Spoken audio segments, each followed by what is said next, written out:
Buenas noches, ya está en el estudio Graciela Ocaña, con ella vamos a hablar porque ella hizo una denuncia penal sobre la directora, contra la directora del PAMI, Luana Bonovich, y su subdirector y también pareja de ella, Martín Rodríguez, porque se fueron de vacaciones juntos a una isla de México.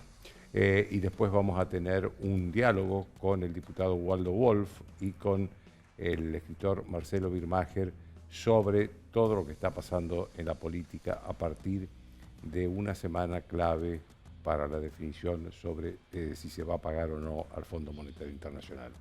Un minuto de pausa y estamos con Graciela Ocaña. Del Llano.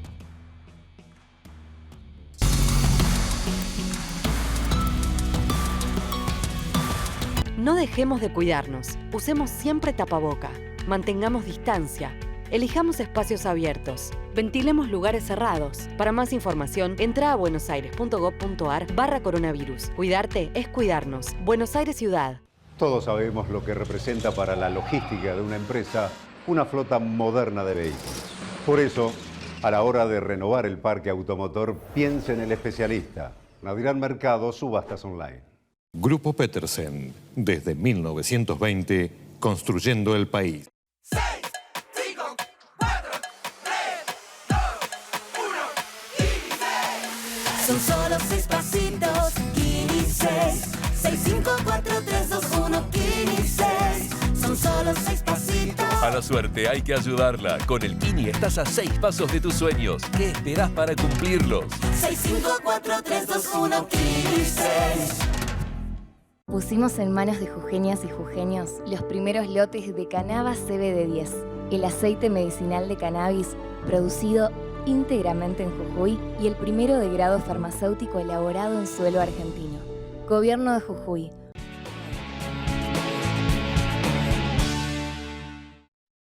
Argentina debe conquistar nuevos mercados para converger con las economías más desarrolladas. Adrián Mercado cuenta con portfolios de inversión, agroindustriales, regionales, de logística, turísticos y portuarios, yacimientos de litio y otros minerales. Llegó la hora de invertir con el que sabe. Llegó la hora de Adrián Mercado Comex.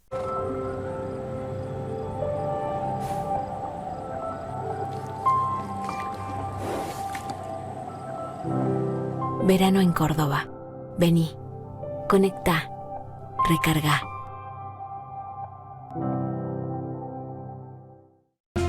Cumplimos años y lo que nos impulsa a mejorar es saber que todo lo que hacemos es para cumplir siempre con vos. OSPE, 25 años dedicados a cuidarte.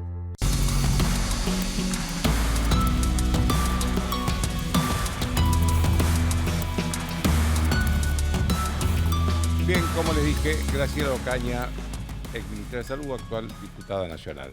Graciela, usted hizo en los últimos días una denuncia penal contra la directora del PAMI, Luana Bonovich, y su director, Martín Rodríguez, perdón. ¿Cuáles son las razones por las que hizo esa denuncia? Básicamente porque el PAMI quedó sin conducción. ¿Y qué significa eso en la realidad?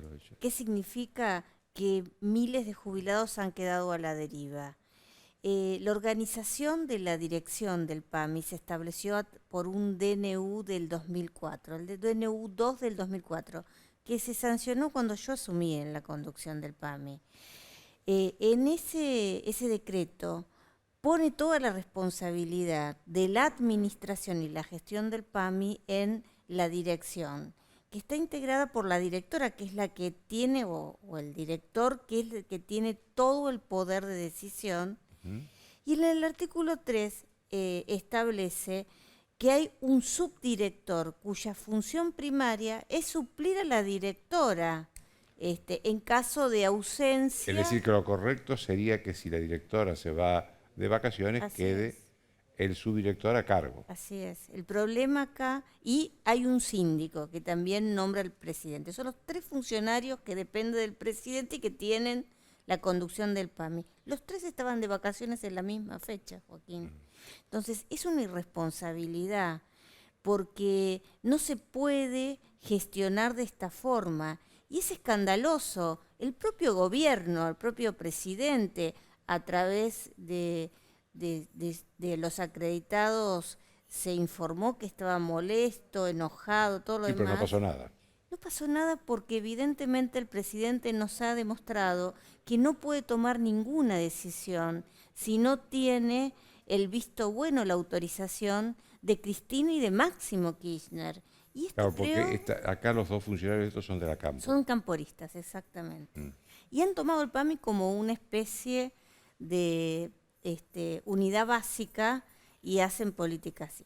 Pero más allá de la discusión de la organización, acá hay un claro incumplimiento de los deberes del funcionario público. Un funcionario público no se puede ir de su función hasta que alguien lo reemplace. Y en este caso, si la pareja que hoy conduce el PAMI iba a tomarse vacaciones, lo que correspondía decirle al presidente, mire, nombre temporalmente otra persona para dirigir el PAMI hasta que nosotros volvamos. Ahora, a mí no me gusta hablar de la vida privada de nadie. Más allá de lo ético y lo moral, que es otra cosa, porque es ese doble discurso donde a usted, a mí, a todos los argentinos nos dicen los dólares no están para hacer turismo, los dólares están para la producción y pagar la deuda, pero resulta que para los funcionarios están los dólares. Ese doble discurso que ya lo vimos durante la cuarentena, donde todos teníamos que estar en casa, menos el presidente y sus amigos que estaban de fiestas clandestinas en Olivos. Lo mismo lo vimos en el vacunatorio VIP, ¿no?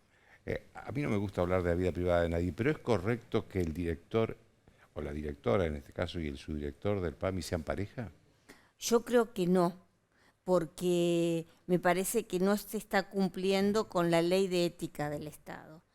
Pero más allá de eso, lo que no podían hacer bajo ningún punto de vista era irse ambos juntos de vacaciones, porque han dejado al PAMI sin conducción. Entonces yo he ido a la justicia porque creo que hay un incumplimiento y porque esto más allá, lamentablemente, de la voluntad del presidente, que evidentemente no pudo tomar ninguna decisión, tiene que ser castigado, y en este caso legalmente, ¿no? Ahora, entonces el problema es que se fueron juntos más que se fueron al exterior. Exactamente, yo no cuestiono que la gente viaje al exterior, Joaquín, porque a mí me parece que cada uno puede irse a donde quiera. Lo que sí me parece que es cuestionable desde lo ético, desde lo moral, es que cuando uno levanta un dedito para decir determinadas cosas, que después hace todo lo contrario.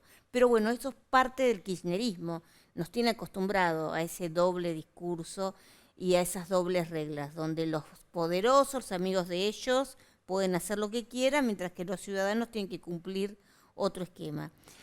Y aparte es doloroso para los adultos mayores, porque en todo este tiempo los adultos mayores han sufrido mucho los efectos de la cuarentena, de que el gobierno de los Fernández, la primera medida que tomó, hay que recordarlo, fue suspender la movilidad jubilatoria y desacopló una parte la inflación. Una parte del ajuste del año pasado fue de los jubilados. Exactamente, una parte no, gran parte, Joaquín. Y eso hoy hace que los jubilados, 7 de cada 10, ganen 29.006 pesos. Un monto, ¿eso es lo que gana el 70%? El 70% gana la mínima. Es una cifra muy lejana a la canasta básica para la tercera edad, que supera los 75.000 pesos. Aparte es de sentido común. Pero a esos jubilados, para colmo, hay problemas de prestaciones. Hoy sale una nota muy interesante en el Diario de la Nación, donde muestra las falencias en las prestaciones.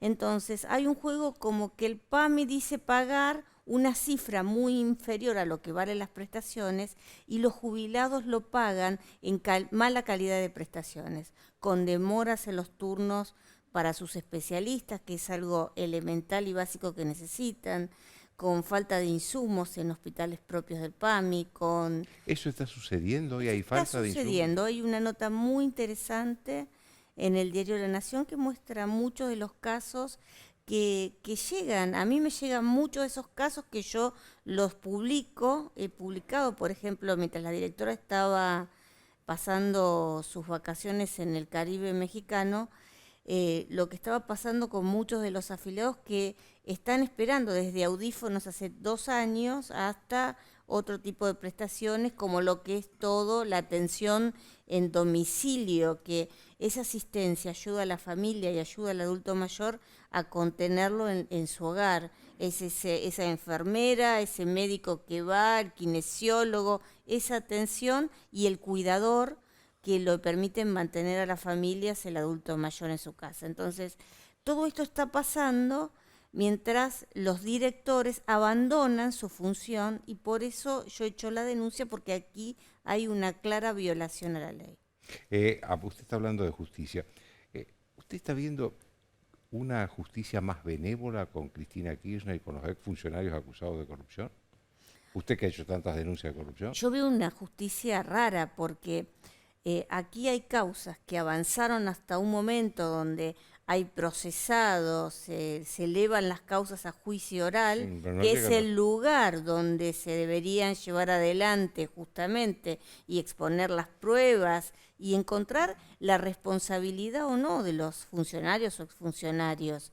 Es ese el lugar. Sin embargo, hemos tenido desde la causa Cunita en adelante causas que afectan a Cristina o directamente a funcionarios muy cercanos, que las causas se anulan.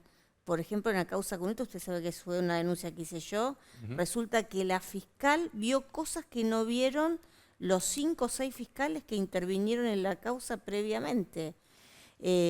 Incluso mandó a hacer pericias que le dijeron que el precio de fábrica de los productos eran de 2.000 pesos, el Estado pagó 7.000, ¿no? Pero ella considera que, le aconseja a los funcionarios que la próxima vez, si implementan el mismo programa, que pidan que vayan a comprarlo a las fábricas. Pero dice que, bueno, que los funcionarios en su urgencia no pudieron determinarlo, y dice que no hay sobreprecio. Es una cosa increíble. Eso la dice la misma fiscal. pericia, exactamente. La fiscal Gabriela Baigún. Entonces, a partir de ahí se ha dado un montón de causas donde no se llevan adelante por distintos tipos de medidas los juicios orales. Y eso creo que es lo que está pasando hoy, y es totalmente irregular. Yo espero que la Corte tome alguna medida al respecto. Creo que por suerte tenemos una Corte que es independiente, y eso molesta mucho al kirchnerismo.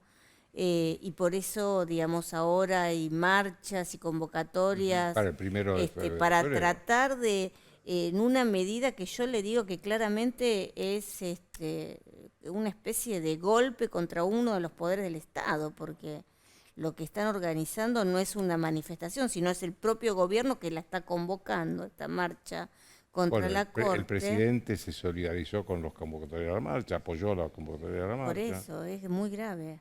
Es muy grave, Joaquín, Para porque echar a la Corte, además. el presidente es la base de uno de los poderes del Estado. La Corte es la justicia, es el otro poder del Estado, como nosotros, el Congreso es el otro poder.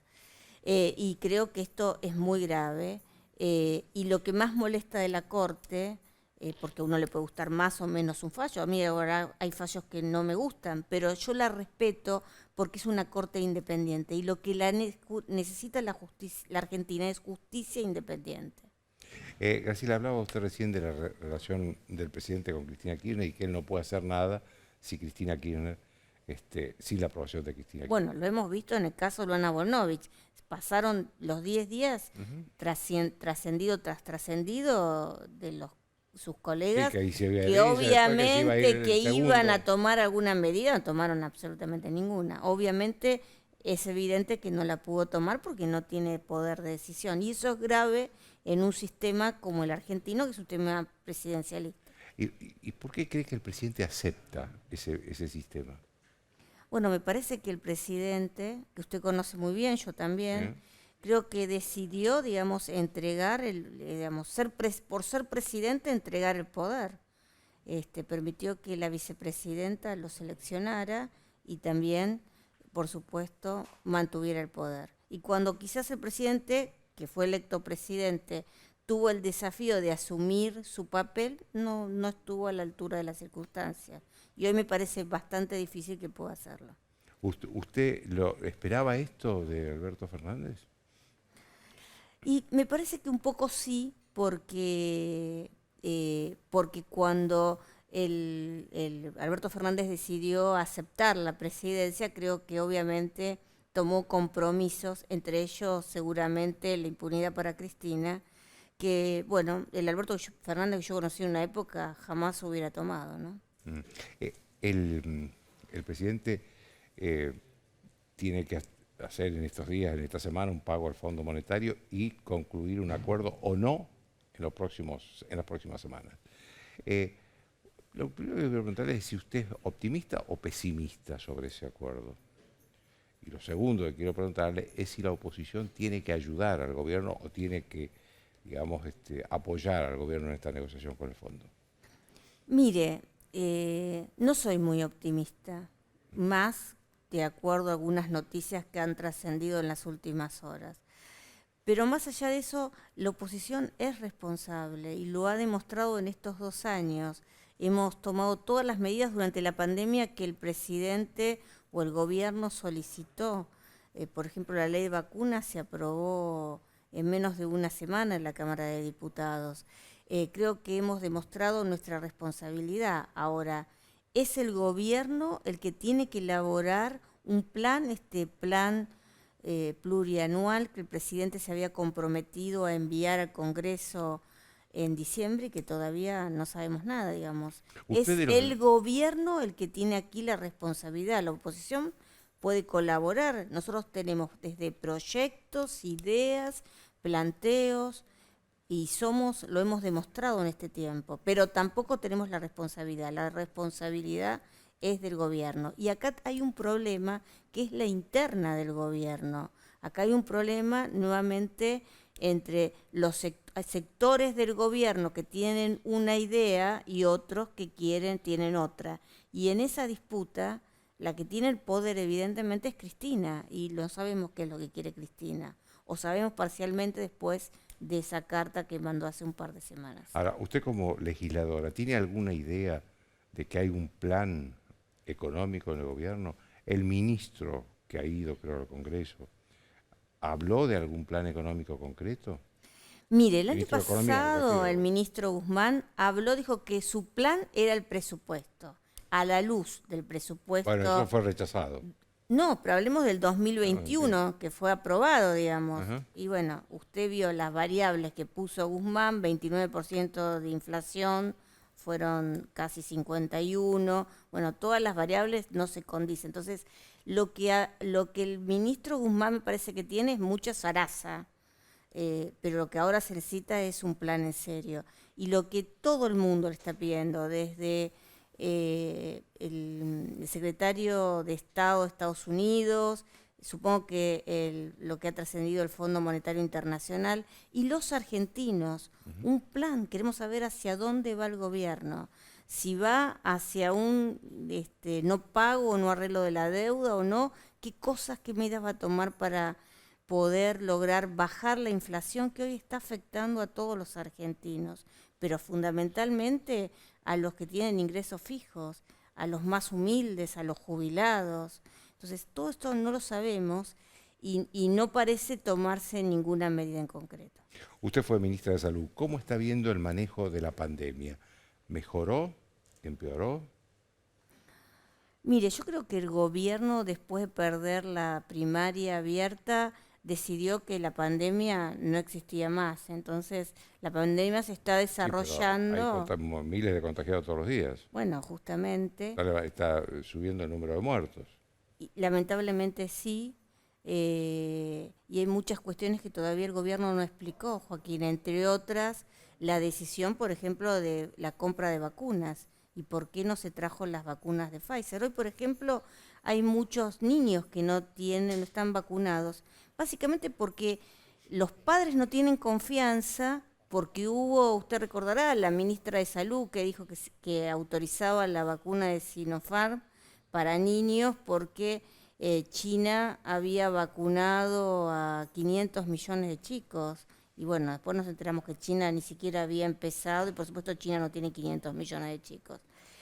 Entonces, todo eso creo que ha menguado la confianza en el gobierno. Y lo que es importante ahora, me parece, es, más allá de tratar de convivir, es profundizar la campaña de vacunación con la tercera dosis, donde Argentina todavía está muy lejos de lograr los objetivos que debería para tener a su población inmunizada. Ahora, si usted fuera ministra de Salud, ¿qué haría hoy? Porque yo veo que hay líneas distintas, hay infectólogos que dicen no, hay que cerrar un poquito las cosas, poner más restricciones, y otros que dicen no, tomemos esto como si fuera una gripe más ya. Esto lo están diciendo en Europa también. Si usted fuera ministra de Salud, ¿qué aconsejaría hoy? Yo creo que es muy difícil decir, o sea, opinar desde aquí, no teniendo toda la información que se tiene cuando uno es ministro. Pero sí lo que me parece es que instaría también a la población a tener la responsabilidad de cuidado y no decir que la pandemia ya pasó, que es lo que pasó. No hay ninguna campaña para No hay campaña en absoluto de cuidado, de recordar las normas y de tratar de que convivamos de la mejor forma, ¿no? Y fundamentalmente también Argentina, que hoy la ministra celebra que haya superado el 70% de la población vacunada, que es un objetivo mínimo que plantea la Organización Mundial de la Salud. Todavía, digamos, el mundo ya avanzó hacia una tercera dosis y Argentina tiene menos del 25% de la población con ese refuerzo que se aconseja. Hoy la ministra Bisotti pidió a la Organización Mundial de la Salud en Ginebra que aprobara la vacuna Sputnik. Hay muchos argentinos vacunados con la vacuna Sputnik. ¿Qué confianza le merece esa vacuna a usted? Mire, los datos que hay en la Argentina muestran que ha tenido efectividad. Ahora, el tema es por qué Rusia, la Federación Rusa, no puede conseguir que esa vacuna se apruebe. Aparentemente, y esto lo dicen desde los europeos, pasando por la Organización Mundial de la Salud, es que falta datos e información. Entonces, yo creo que acá también hay una responsabilidad del gobierno que se negó a comprar las vacunas de Pfizer, que pudieron haber salvado muchas vidas, porque rechazó 13 millones de vacunas en un momento donde Argentina tenía necesidad de vacunas. Estamos hablando de... Diciembre del 2020, ¿no? Sí, yo le diría, en diciembre de 2020 fue la oferta, o un poco antes, pero lo que es fundamental, Argentina en la segunda ola no tenía esas 13 millones de vacunas que hubieran salvado las vidas de muchos argentinos que lamentablemente fallecieron. Que fue a mitad del año pasado. Exactamente. Yo creo que el gobierno obró mal. Todavía el Fondo Ruso no terminó de entregar las vacunas que se compraron. Y esta es una explicación que tiene que dar la ministra, que está pidiendo que habiliten la vacuna Sputnik a la Organización Mundial de la Salud y no nos dice nada qué va a pasar, por qué no terminan con ese contrato y compramos vacunas que se entregan como Moderna, Pfizer y otras, y no insistir con estas vacunas que tiene problemas, que digamos los argentinos que están vacunados, si bien están inmunizados, pero tienen problemas para ingresar a ciertos países, y por otro lado todavía no han terminado la entrega de las 30 millones de vacunas. Entonces, ¿a qué estamos jugando? Una última pregunta. ¿Cómo le parece a usted que va a ser el gobierno de Alberto Fernández en los 2 años que todavía le quedan 2 años de gobierno casi, bueno, 2 años y un mes menos que 2 años? ¿Cómo cree que va a ser en este recorrido el gobierno de Alberto Fernández? Me parece que va a ser más de lo mismo. No veo que pueda haber cambios en el gobierno. Creo que obviamente es un gobierno bifronte donde el poder lo tiene la vicepresidenta y es un esquema interno que creo que está en crisis. Digamos, el peronismo unido ha demostrado que no puede gobernar la Argentina. Muchas gracias, Graciela. No, gracias por la invitación. Una pequeña pausa y el diálogo con Waldo Wolf y Marcelo Birmacher.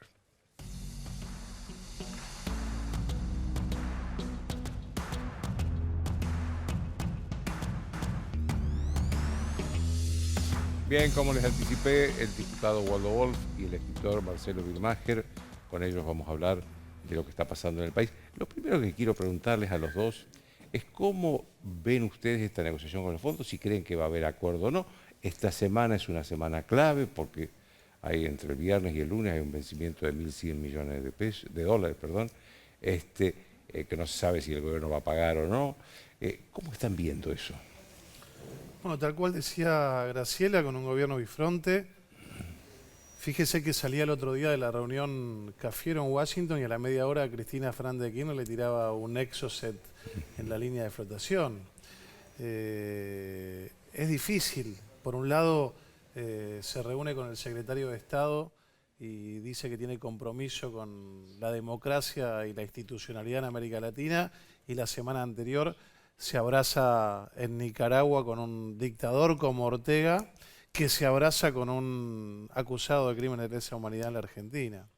Así que estamos incomunicados, los argentinos no sabemos lo que pasa. Usted recordará que dijeron que se iban a reunir con la oposición, nos pidieron, tuvimos nuestras discusiones, cuando dijimos que sí, dijeron ahora no.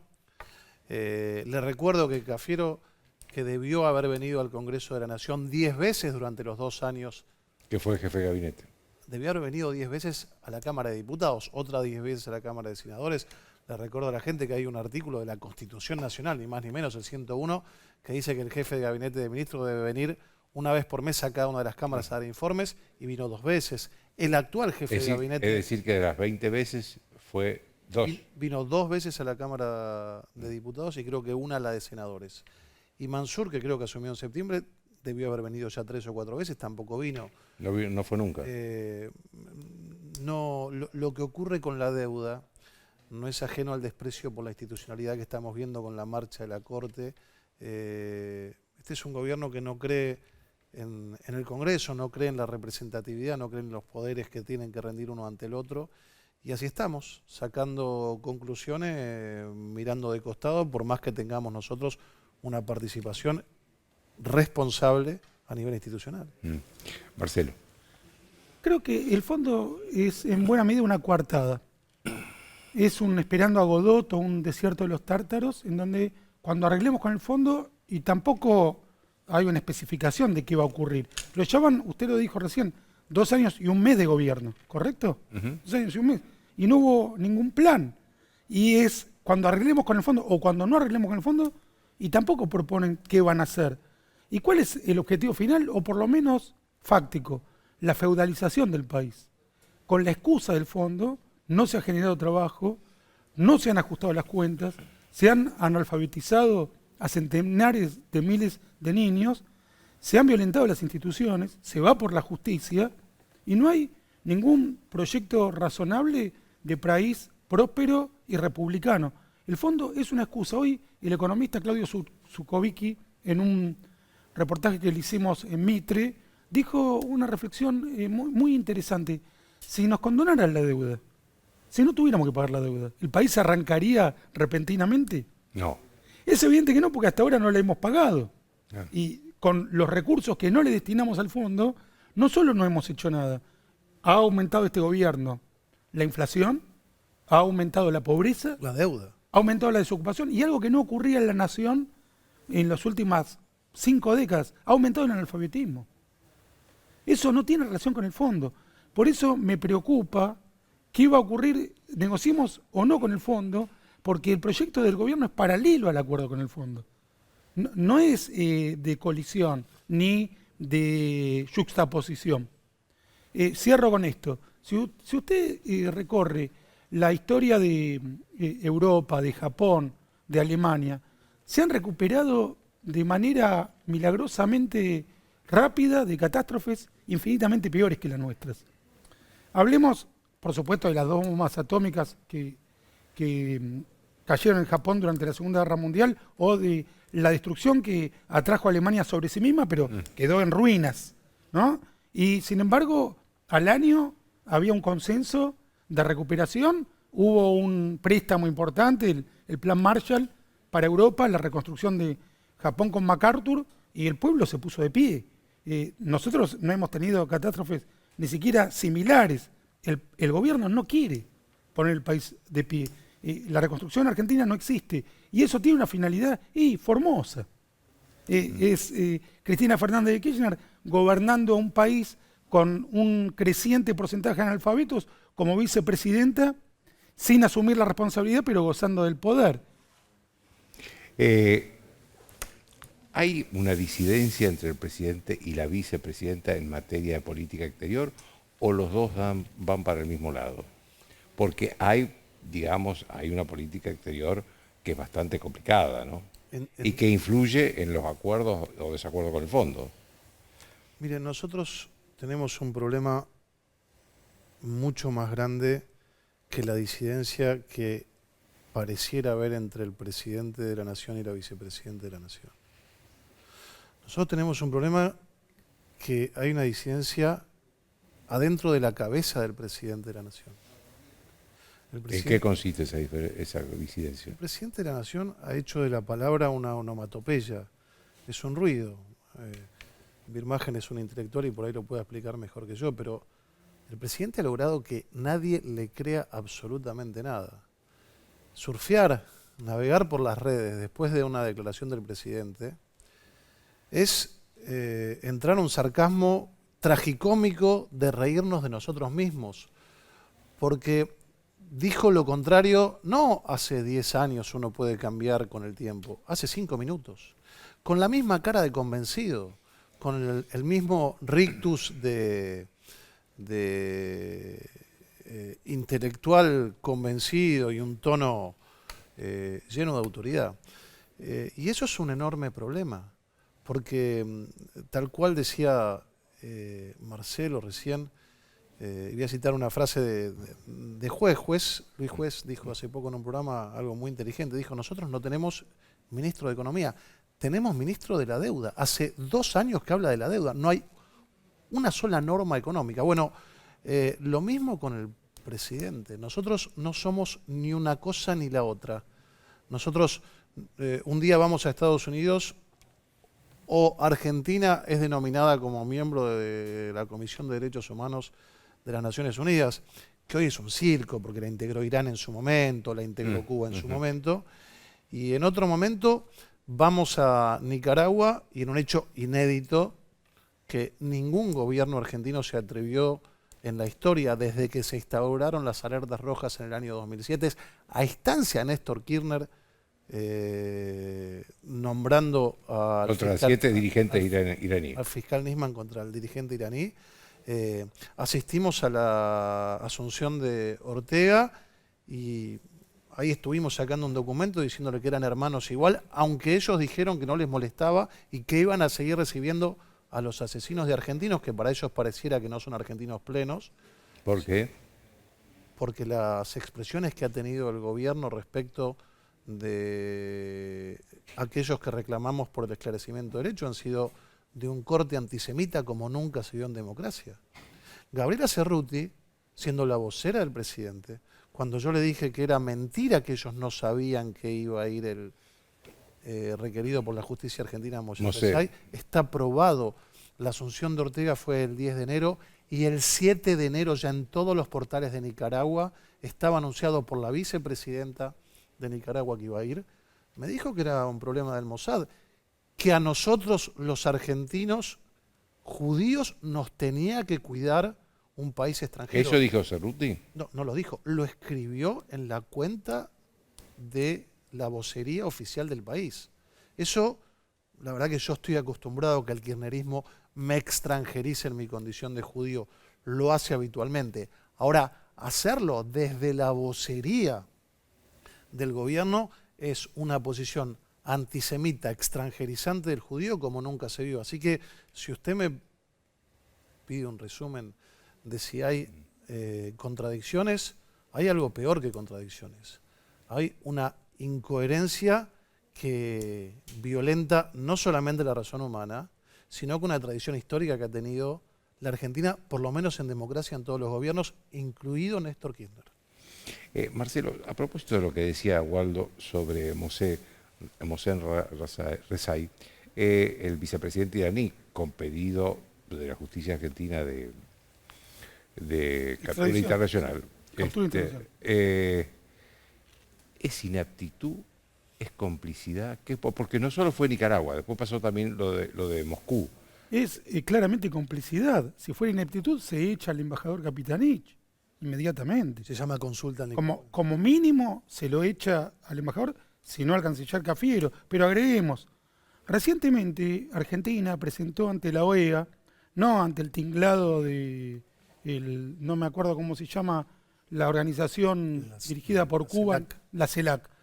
No ante el tinglado de la CELAC, que la dirigen o la hegemonizan Cuba, Nicaragua y Venezuela con el auspicio de Irán, que son la pata de Irán en América Latina. En la OEA, Argentina correctamente planteó una protesta frente a la dictadura de Ortega por haber refugiado un criminal de lesa humanidad como Rezai en su territorio.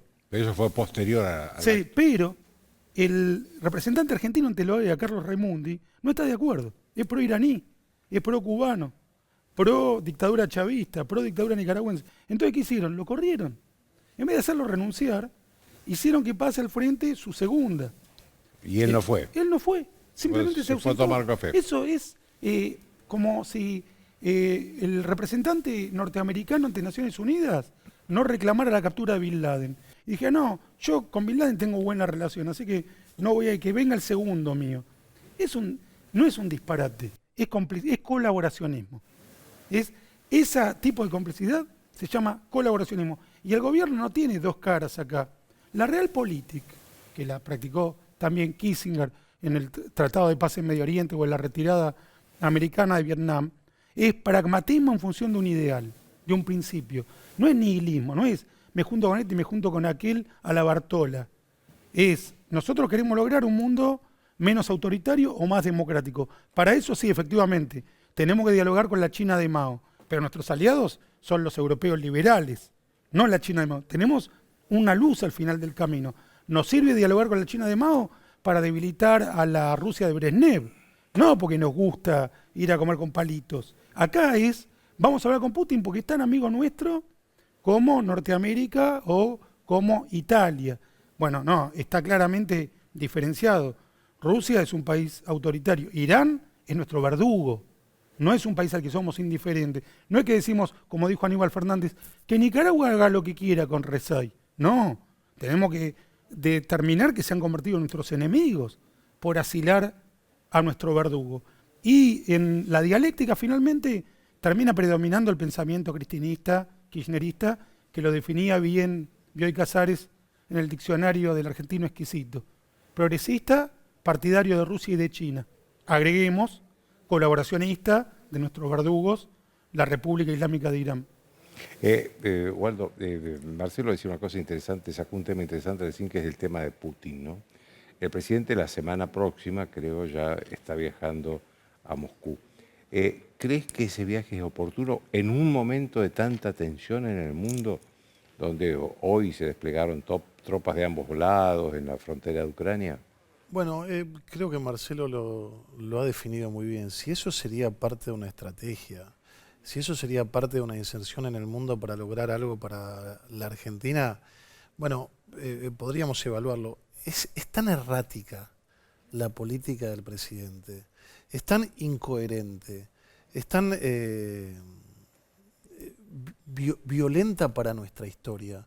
Esto que le decía Marcelo recién no es un tema menor. ¿Usted sabe lo que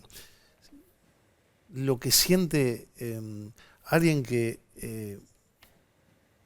tuvo que enterrar a sus familiares porque en nuestro país Irán puso una bomba? Irán, que esta semana, el día jueves, se cumple un nuevo aniversario de la conmemoración internacional del Holocausto. El único país en las Naciones Unidas que votó en contra de que se considere al Holocausto un crimen de lesa humanidad fue Irán.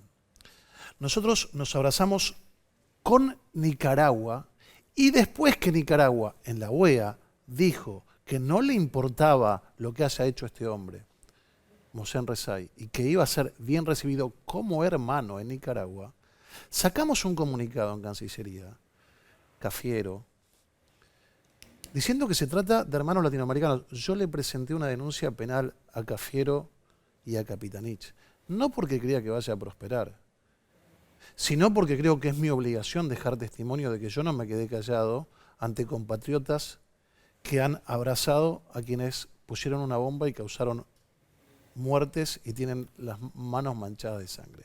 Así que es muy difícil analizar la conducta de Alberto Fernández con una posición tal cual decía Marcelo, con una política de Estado sostenible en el tiempo que nos traiga algún tipo de prosperidad. Hablaba recién de la justicia por la denuncia penal contra Cafiero. ¿Ustedes ven una justicia menos benevolente, más benevolente con el gobierno en este momento, con Cristina Kirchner, con los exfuncionarios acusados de corrupción, y también de persecución al gobierno de Macri? Creo que hay distintos casos. Evidentemente, la Corte Suprema de Justicia le está resultando hostil al kirchnerismo, en su percepción, porque han comandado una marcha que yo creo que es neofascista, es utilizar el poder del Estado para atentar contra el Poder Judicial. No es una marcha de la oposición o de un grupo civil o marginal, sino que es... En realidad nadie debería marchar contra la Corte Suprema, pero sobre todo para echar la Corte Suprema. Es una posibilidad, en democracia es una posibilidad. Lo que no resulta gratuito es que la organice el Estado, que el presidente de la Nación utilice esbirros como Delía para tratar de atentar contra la independencia del Poder Judicial. Eso es lo que hace la diferencia. El Estado que está con la responsabilidad de la violencia, es decir, de ejercer la violencia dentro de la sociedad para impedir el delito, para impedir la sedición, el Estado que tiene a su cargo la fuerza de seguridad atenta contra uno de los poderes mandando turbas, no por medio del debate o de un artículo, sino llevando a la gente a la calle, que es de cierta peligrosidad, ¿no? Hubo una permanente prédica de no salir a la calle con relación a la pandemia, y ahora se organiza esta marcha que no sabemos dónde puede terminar, porque es contra la justicia. No es una marcha de celebración como la celebración de la derrota que hicieron en las elecciones de medio término, sino de interrumpir la independencia del Poder Judicial. Fuera de este ejemplo o de este hecho, que es bastante significativo, efectivamente hay jueces que están teniendo una mirada muy benevolente respecto de Lázaro Báez, de José López, de Julio De Vido, ¿no? De la tragedia de Once, y muy especialmente de la masacre de la AMIA. Nuestra actitud como Estado frente a los verdugos iraníes es una de las más pasivas y lamentables de toda la política exterior argentina. Waldo, ¿hay una justicia más benevolente con Cristina Kirchner y con los exfuncionarios kirchneristas? Mire, Argentina hoy es una república fallida. ¿Fallida? Sí. Para que haya democracia hacen falta elecciones, pero solamente con elecciones no hay una democracia republicana. Si yo le digo a usted que Zanini falsificó una declaración jurada y se puso la vacuna por debajo de la mesa, tal cual lo inmortalizó Sarlo, y está manejando los bienes del Estado, evidentemente es un ciudadano que tiene privilegios que otro no tiene. Si yo le digo que Donda, que da clases de moral, juzgando lo que dice cada uno, no solamente tenía una empleada en negro, sino que le ofreció bienes del Estado a cambio de que no pleitee contra ella. Si yo le digo que no conozco ningún caso, no soy abogado, pero usted habrá tocado el tema, de un juicio elevado ya a la condición de juicio oral y público como Cristina Fernández de Kirchner, y aparece un artilugio de la galera para que no vaya a juicio. Si yo le digo que Cristóbal López pudo acceder a una moratoria inédita para pagar lo que debía a pesar de que se le había decretado la quiebra, Argentina hoy no es una república.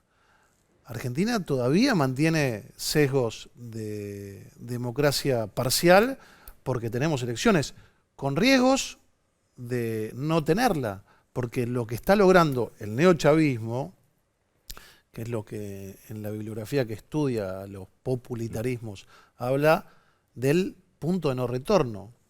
que Formosa, por ejemplo. Cuando usted logra tener más gente viviendo del Estado que gente que tiene la libertad para expresarse en contra del Estado y se vuelve dependiente, ya deja de ser una democracia plena. 70% de empleados públicos, Formosa. Y esto es a lo que vamos.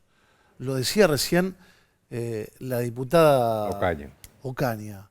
7 de cada 10 jubilados han achatado la pirámide, ya ganan por debajo de la línea de pobreza. 7 de cada 10. Y 7 de cada 10 jóvenes se quieren ir. Y la clase media está desesperada, aquel que tiene ingresos fijos.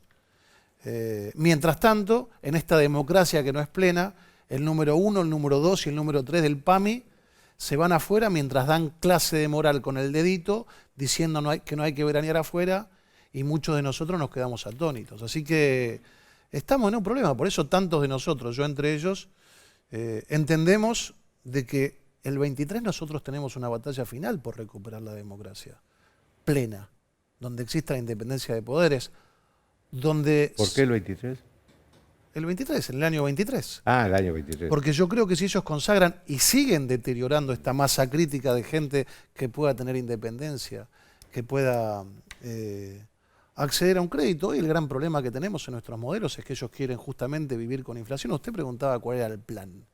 El vivir con inflación con una moneda débil a uno lo hace dependiente, porque la única manera de crecer es ser amigo del señor feudal de turno que le dé un plan, un crédito, un subsidio. Una moneda fuerte, haciendo el sacrificio que tenemos que hacer todos los argentinos, que nosotros podemos haberlo comunicado mejor o peor, pero que tiene que ver con vivir dentro de nuestras posibilidades. Nos da la posibilidad a cada uno de poder acceder a un crédito en función de nuestro trabajo, no en función de ser amigo de Infran o amigo del poder de turno. Le agradezco mucho a los dos. Después de una pausa yo voy a hablar sobre precisamente la semana clave esta para el acuerdo con el Fondo Monetario.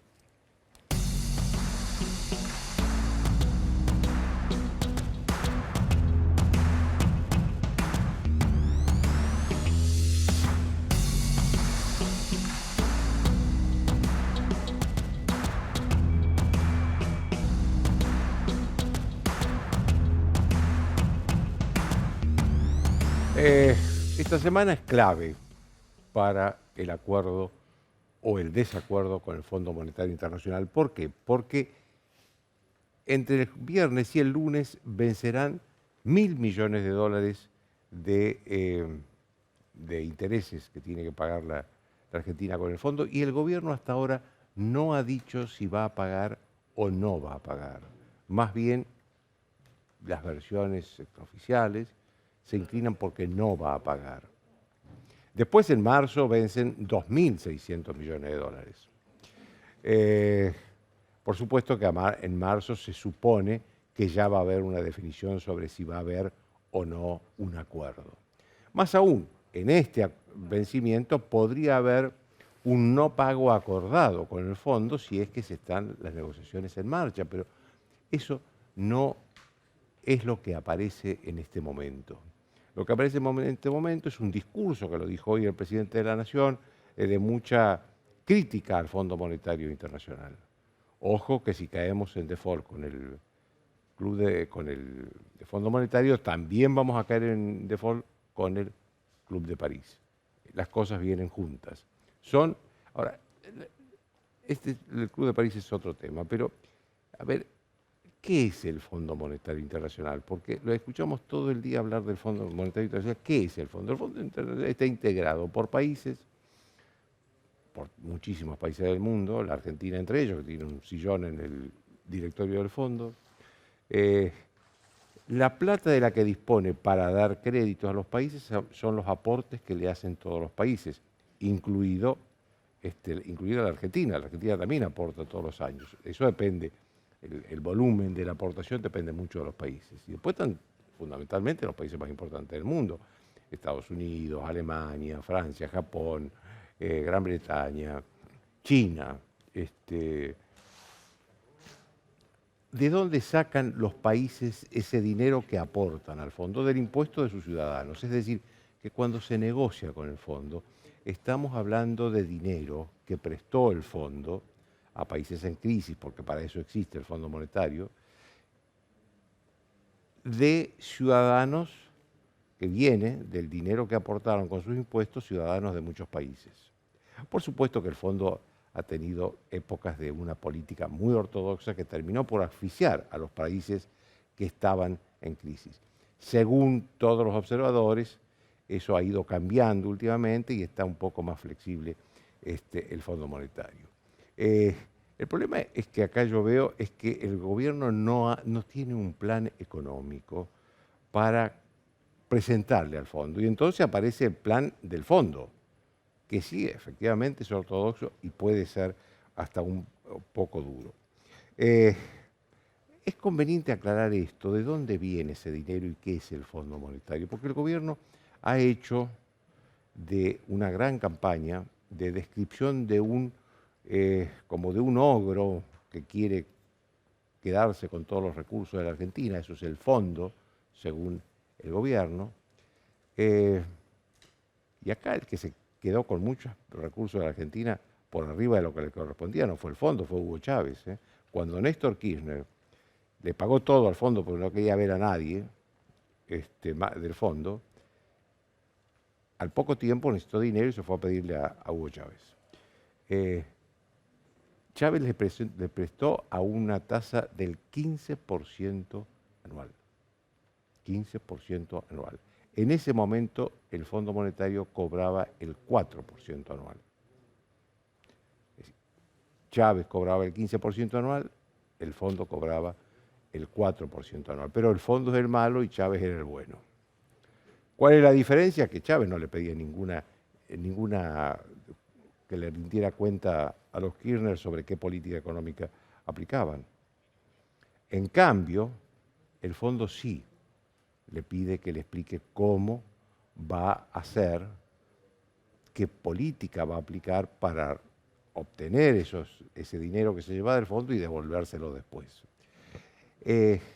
Por supuesto que hay cosas que en un acuerdo con el fondo van a ser, entre comillas, impopulares.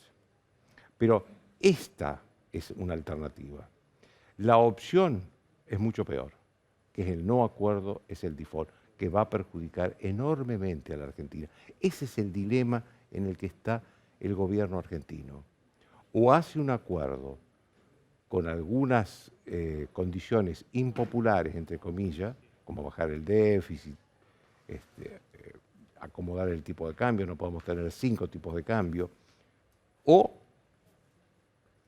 no hace el acuerdo, rompe con el fondo y quedamos como parias internacionales sin crédito ya de nadie, porque de ningún organismo multilateral nos daría crédito, tampoco las empresas podrían comprar a través de créditos, es decir, parias internacionales sin un solo dólar.